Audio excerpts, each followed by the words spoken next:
નમસ્કાર મિત્રો, જય હિન્દ, જય ભારત। સ્વાગત છે તમારું આપણી YouTube channel mister vision point એજ્યુકેશનમાં। તો મિત્રો, 18 મહિનાનો બાકી એરિયસ 3 હપ્તામાં 1 ડિસેમ્બર 2026થી જાહેર થશે।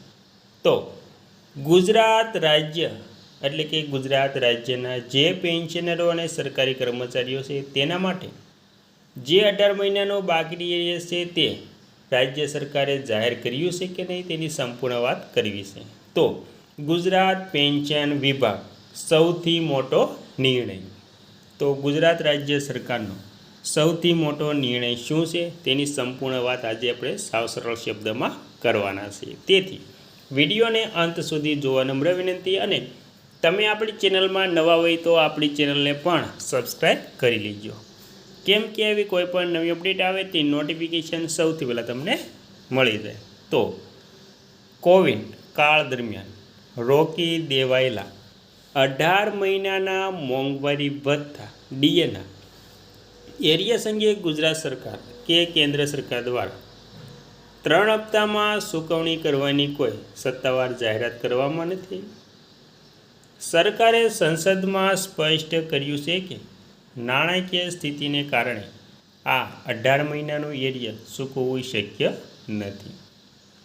વાસ્તવિક સ્થિતિ અને જે કોવિડની છે માહિતી તેની વાત કરીએ તો કોવિડ કાળના એરિયસ, તો મિત્રો જાન્યુઆરી 2020થી જૂન 2021 સુધીના 18 મહિનાના ડીએડીઆરના હપ્તાઓ ફ્રીઝ કરવામાં આવ્યા હતા, જેનું એરિયસ આપવાની કોઈ યોજના સરકારની નથી। નિયમિત એરિયસની પણ વાત કરી લઈએ તો સરકાર દ્વારા સમયાંતરે ડીએમાં કરવામાં આવતા સામાન્ય વધારા, જેમ કે થોડા મહિના તફાવતની રકમ 1 કે 2 હપ્તામાં પગાર સાથે ચૂકવવામાં આવે છે, પણ 18 મહિનાના પેન્ડિંગ એરિયસ અંગે કોઈ નિર્ણય નથી।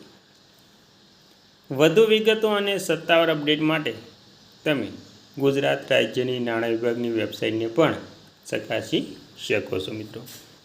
તો મિત્રો, આવી રીતે ગુજરાત રાજ્ય સરકારે 18 મહિનાનું જે કોરોના સમયગાળા દરમિયાન જે 18 મહિનાનું બાકી એરિયસ રોકી દેવામાં આવ્યું હતું તેના અંગે સરકારે હજુ સુધી કોઈ આખરી નિર્ણય લીધો નથી। તેથી હવે આ 18 મહિનાનું ડીએરિયસ આપશે કે નહીં તે રાજ્ય સરકાર જે તે હોય તેના ઉપર આધાર રહેશે। તો આવી રીતે 18 મહિનાનું બાકી ડીએરિયસ ચૂકવવામાં કોઈ સરકારનો મોટો નિર્ણય લેવામાં આવ્યો નથી।